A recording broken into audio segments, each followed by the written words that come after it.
નમસ્કાર મિત્રો, ગુજરાત સરકાર ઇલેક્ટ્રિકલ ટુ વ્હીલર ખરીદવા પર ₹30,000 સુધીની સબસિડી સરકારશ્રી દ્વારા આપવામાં આવે છે। આ સબસિડી કોને આપવામાં આવશે આજના વિડીયોમાં એમના વિશે અમે આપને જણાવીશું। તેમજ આ યોજના માટેના લાભો ક્યાં રહેલા છે, આ યોજના માટેની પાત્રતા, જરૂરી દસ્તાવેજો શું શું રહેશે, આ યોજનાની પૂરી પ્રોસેસ અમે આજના વિડીયોમાં આપને જણાવીશું। બસ વિડીયોના અંત સુધી બન્યા રહેજો। ચેનલ પર નવા આવ્યા હોય વિડીયોને લાઈક અને ચેનલને સબસ્ક્રાઇબ કરવાનું ના ચૂકશો। મિત્રો સૌપ્રથમ વાત કરીએ આ યોજના વિશે તો કે મિત્રો ગુજરાત ટુ વ્હીલર યોજના એ ગુજરાત રાજ્યના વિદ્યાર્થીઓને ઇલેક્ટ્રિક વાહન ખરીદી પર સબસિડી આપવા માટે શરૂ કરવામાં આવી હતી। દરેક અરજદારે ઇલેક્ટ્રિક રિક્ષા ખરીદવા પર ગુજરાત સરકાર દ્વારા 48,000ની સબસિડી આપવામાં આવશે।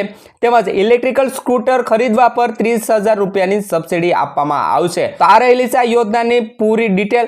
તેના પછી વાત કરીએ મિત્રો કે ઇલેક્ટ્રિકલ સ્કૂટી ખરીદી પર મળતા લાભો વિશે। તો મિત્રો યોજના હેઠળ બેટરી સંચાલિત ટુ વ્હીલર ખરીદી પર મજૂર ઔદ્યોગિક કામદારોને ખરીદી કિંમતના 30% એટલે કે 30,002 માંથી જે ઓછું હોય તે સબસિડી આપવામાં આવશે।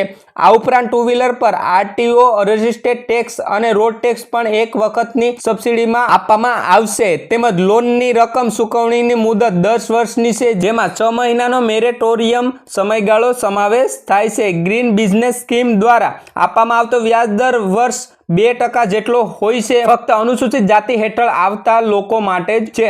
તારેલી છે આ યોજનાના લાભો। તેના પછી વાત કરીએ મિત્રો કે ગો ગ્રીન યોજના માટેની પાત્રતા શું રહેલી છે તો કે અરજદાર ગુજરાતનો વતની હોવો જરૂરી છે। તેમજ મજૂરી ઔદ્યોગિક કામદારો ગુજરાત રાજ્યમાં ફેક્ટરી સંસ્થામાં નોકરી આપવી જોઈએ। તેમજ શ્રમ કલ્યાણ ફંડમાં નિયત યોગદાન આપતા શ્રમિકોને આ યોજનાનો માટે પાત્ર બનશે। તારેલી છે આ યોજનાની પાત્રતા। તેના પછી વાત કરીએ મિત્રો કે ચૂકવણી પ્રક્રિયા અને વ્યાજદર શું હોય છે આ યોજના માટેનું। તો મિત્રો લોનની રકમ ચૂકવણી મુદત 10 વર્ષની હોય છે, જેમાં 6 મહિનાના મેરેટોરિયમ સમયગાળો સમાવેશ થાય છે। ગ્રીન બિઝનેસ સ્કીમ દ્વારા આપવામાં આવતો વ્યાજદર દર વર્ષે 2% જેટલો હોય છે, ફક્ત અનુસૂચિત જાતિ હેઠળ આવતા લોકો માટે। ત્યારબાદ વાત કરીએ મિત્રો કે આ યોજના માટે જરૂરી દસ્તાવેજો શું શું જોશે એમના વિશે। તો મિત્રો પાસપોર્ટ સાઇઝ ફોટોગ્રાફ જોશે, મજૂરનો આઈડી કાર્ડ જોશે, મજૂરનો આધાર કાર્ડ જોશે, labour welfare fund account number જોશે, તેમજ ખરીદીનું માન્ય બિલ, રેશન કાર્ડ, રહેઠાણનો પુરાવો, બેંક ખાતાની વિગત અને બેંક પાસબુક, તેમજ જરૂરી મુજબ અન્ય કોઈ પણ દસ્તાવેજો જે માગે તે તમારે રજૂ કરવાના રહેશે। તો આટલા ડોક્યુમેન્ટની જરૂર પડશે।